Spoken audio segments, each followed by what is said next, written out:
Je suis Hermance, la mère qui crie depuis quelques jours dans les réseaux sociaux. Je suis venue vous expliquer l'histoire intégralement. Ça s'est passé la nuit du 14 février 2025. Je sortais du travail. Je suis coiffeuse, donc je passe pratiquement mon temps dehors, tout mon temps dehors. Et je travaille à mon compte. C'est ainsi qu'au sortir du travail, je tiens à signaler que j'étais rentrée tard. Je suis rentrée à 22 heures. Lorsque je rentre, j'étais là avec les enfants, j'essaie de faire des petits travaux avec les enfants. J'ai demandé à la plus petite, elle est âgée de 7 ans, de m'accompagner au vestiaire parce que c'est à l'accoutumée chez nous. Lorsque je vais aller au vestiaire, je prends l'une d'entre elles et puis on raconte, ça va rire parce que je ne passe pratiquement pas vraiment le temps avec eux. Lorsque nous partons, elle me dit, tiens maman, j'ai oublié de te dire. Je dis quoi? Elle me dit, tonton Prince passe par la fenêtre de tontine Kelly. Voici la fenêtre. Donc mon voisin passe par la fenêtre de sa sœur et il appelle la grande, ma première fille. Comme les deux enfants sont souvent ensemble en longueur de journée, et ma petite sœur, elle aussi, elle est là, mais comme elle était enceinte, elle passait tout son temps dans la chambre. Elle venait juste veiller les enfants de se laver, de manger, tout ça, mais elle passait quasiment tout son temps dans la chambre.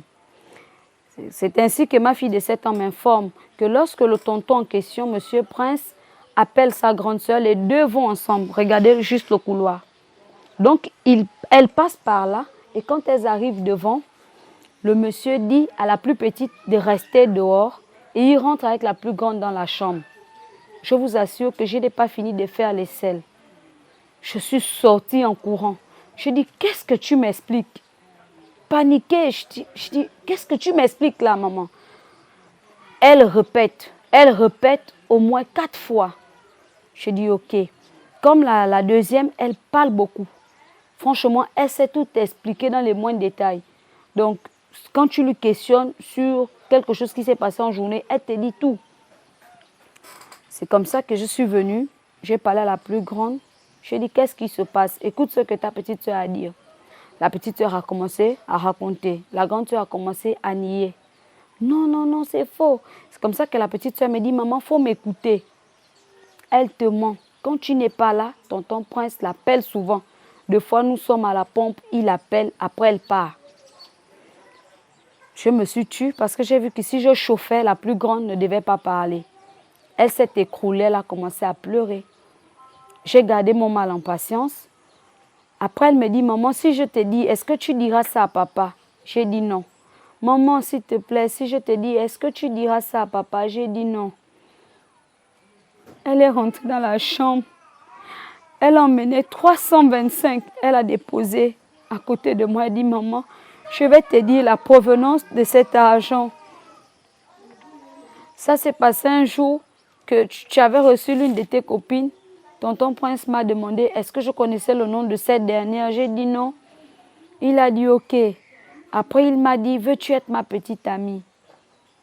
Je ne sais pas si elle a dit oui, si elle a dit non. Mais elle m'affirme que ce jour, tonton Prince lui a remis 500.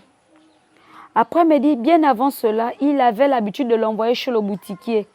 Quand il l'envoie chez le boutiquier, après, il lui donne 200, 300. Et même sa sœur de 7 ans venait constamment me dire, maman, Yaya mange les gros pains à l'école. Je dis, les gros pains comment? Elle dit, pas ce que tu nous donnes à la maison. Elle paye les pains à l'école. Moi, sachant très bien que je ne leur donne pas les sous parce que je ne voulais pas les habituer avec de l'argent. Je me suis calmée. Maintenant, un jour, l'enfant était venu, elle avait des bonbons. J'avais passé la journée à la maison. Je lui demande la provenance. Elle me dit non, tonton Prince m'a envoyé, il m'a donné 200. Franchement, je ne m'étais pas retenue. Je suis sortie, je criais. J'ai dit non. De 1, il ne me dit pas bonjour. Et de 2, il n'a pas le droit d'envoyer mon enfant. De 3, s'il envoie une enfant, on peut dire, c'est son nom, on peut le dire puisque c'est un voisin. Pourquoi rémunérer l'enfant? Je n'aime pas ça. Ce jour, j'ai cru qu'il a compris. Malheureusement, c'était continuel, il envoyait toujours l'enfant et tout. Après, elle me dit, maman, jusqu'à ce qu'un jour, il a commencé à me dire, si tu deviens ma femme, je vais toujours te donner l'argent. Elle a accepté. Apparemment, puisqu'elle prenait de l'argent, elle ne venait rien dire. Ça veut dire qu'elle était déjà habituée à ce que le monsieur lui donnait. C'est ainsi qu'elle me dit que maman, après, il m'a appelé, je suis partie. Il m'a demandé de sucer son pipi. Après, il va encore me donner l'argent et de me taire, de ne dire à personne parce qu'il va toujours me donner de l'argent. C'est ainsi qu'elle a commencé la pratique jusqu'à ce que la dernière reprise s'est passée le 14 février de cette année. 14 février 2025. Et elle m'informe que la dernière reprise s'est passée dans la nuit, en haut. Regardez vous-même. En haut, de leur côté, il y a les étages. Donc, c'est par là qu'elle passait. Et je tiens à signaler qu'ils étaient nos bailleurs d'eau et c'était derrière là-bas la pompe. Comme ici, nous avons les problèmes d'eau, l'eau vient souvent deux fois à 19h, 20h. Donc, si ça vient et que je suis là, je leur dis, puisez, je vais venir soulever avec vous. Donc, l'enfant m'explique que même quand on partait puiser de l'eau, ça se passait derrière les pratiques de fellation. J'ai dit, maman, ça fait combien de temps que ça se passe? Ça fait combien de fois? Elle dit, elle ne peut pas compter parce que c'est depuis 2024. Je vous assure que j'étais incontrôlable. Mais j'ai dit, si la raison est de mon côté, je vais seulement porter plainte. Au commissariat, après l'avoir confronté à plusieurs reprises avec l'enfant, il a finalement avoué. Il a dit qu'il faisait effectivement des fellations avec l'enfant. Maintenant, il me demandait pardon et qu'on règle ça à l'amiable. J'ai dit non. Si ça fait 1 an que vous le faites, je ne peux pas vous pardonner. Parce qu'il y a aussi son père qui me parle de son côté que justice doit être rendue à notre fille parce que l'enfant est traumatisé. C'est comme ça que je suis venue à la maison. Ses parents commençaient à m'harceler. Ah oui, je ne dormais presque plus. Ici, c'était devenu, je ne peux pas, je sais pas comment l'exprimer, comme un marché. C'est tout le monde qui venait me cogner. Même quand je dors, les 24 heures, les gens venaient me cogner. Oh non, il faut pardonner et tout. Sa sœur était venue avec ses parents. Elle a commencé à s'agenouiller. J'ai dit non, je n'ai pas de problème avec vous. Je veux juste que justice soit faite sur mon enfant parce qu'elle est mineure. Voilà. Et dans quel but il le faisait? Il jouit dans la bouche de l'enfant. Dans quel but? Et je tiens à vous signaler que depuis novembre 2024, cet enfant tombe au moins malade 2 fois dans le mois. Et je dépense. Et je ne sais pas de quoi elle souffre.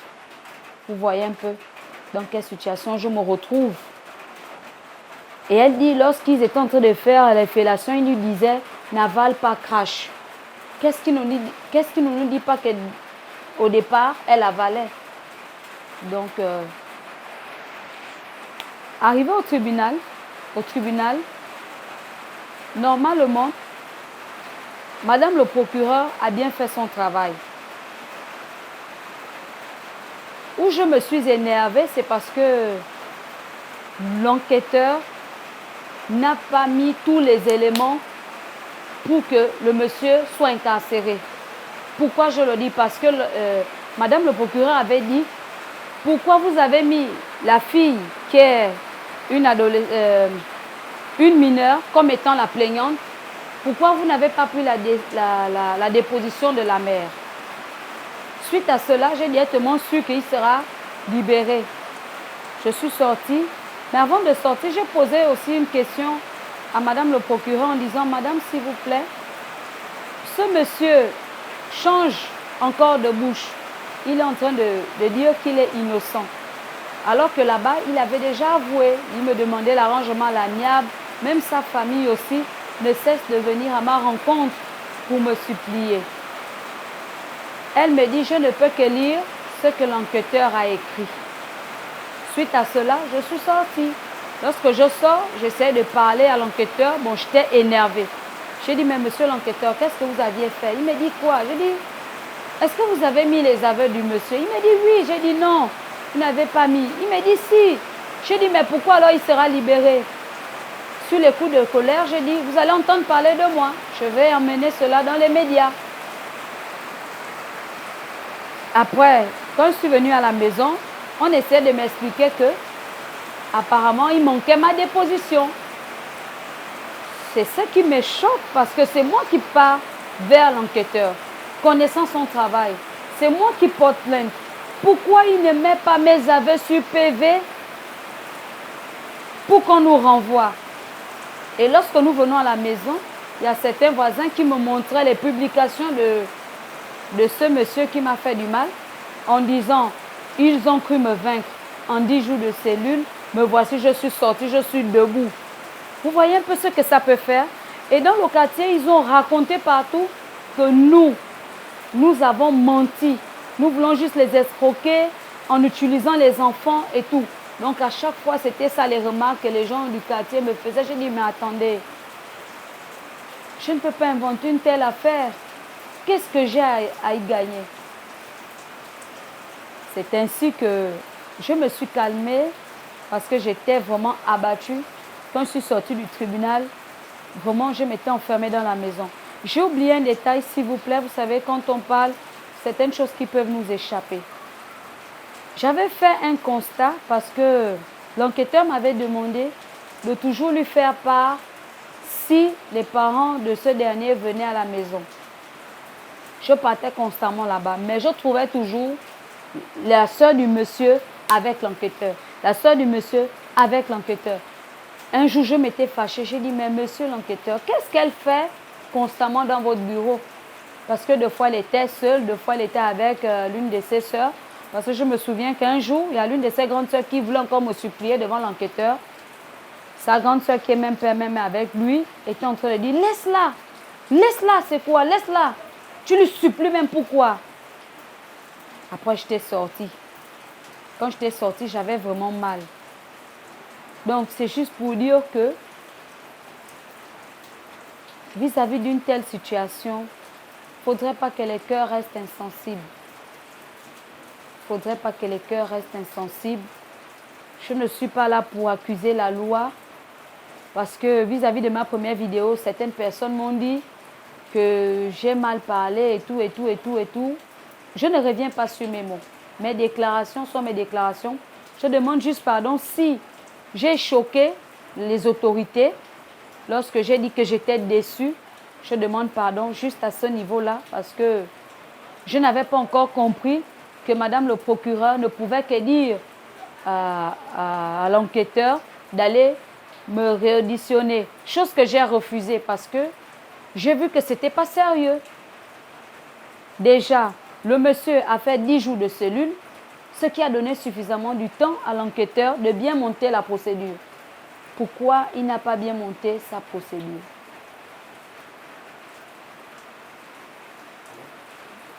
Et arrivé aussi au quartier, parce que je signale que ça date d'un mois.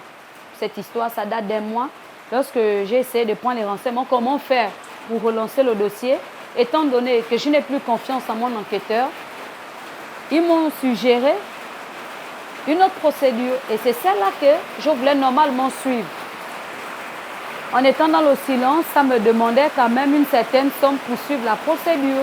C'est ainsi que sa sœur, comme elle ne sait pas rester tranquille, elle s'est mise à m'engueuler. Et c'est ça qui m'a complètement chamboulée, à me révolter, jusqu'à faire une vidéo. Que vous ne pouvez pas me faire du mal, et c'est aussi vous qui me narguez. Ça n'a pas de sens.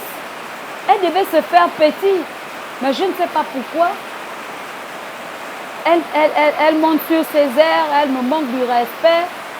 Ce jour-là, nous sommes insultés. Je ne vais pas mentir, nous sommes insultés parce que j'étais au dernier degré de ma colère. J'ai dit, mais c'est pas normal. Elle a commencé à dire, non, tu veux juste accuser notre frère et tout. J'ai dit, ok, si tu dis, je vais accuser votre frère, pourquoi êtes-vous venu vous agenouiller devant moi? Vous êtes venu au moins 3 à 4 reprises chez moi pour me demander l'arrangement à l'amiable.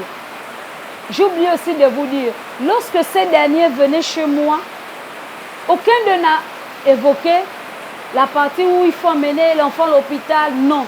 Ils étaient carrés en disant, notre fils a appris, il a un contrat à la banque, il va gaspiller son avenir s'il va en prison. Est-ce que c'est normal? Je les ai posé la question, mais votre fils, il a appris, c'est un jeune qui est âgé de 35 ans, qui peut faire son père. Mais il savait ce qu'il faisait. C'est ma fille la victime. Il commence à faire des avances à une enfant à l'âge de 10 ans. Et l'enfant m'avait même dit, maman, un jour il m'avait doigté. Il m'a doigté une fois. Mais comme ça faisait déjà 1 an, on est parti chez le médecin légiste. Parce que lorsque ça s'est passé, je voyais quand même une petite ouverture. Donc, on est parti chez le médecin légiste et tout. Il a dit oui, c'est pas parce qu'il y a un petit trou, je peux dire désolé, qui veut dire qu'il y a eu pénétration ou quoi que ce soit. Il a dit c'est bon, l'enfant va bien, par son vagin, tout va bien. Voilà. Donc, c'est un peu ça. Et il m'accuse aussi d'avoir reçu une somme d'1 million, alors que je refusais l'arrangement à l'amiable. C'est ce qui se dit actuellement sur les réseaux sociaux et j'aimerais éclaircir là-dessus. Je n'ai jamais pris 25 francs, même 1 franc, je n'ai jamais pris venant de ces gens-là. Je veux juste que la justice soit rendue à ma fille.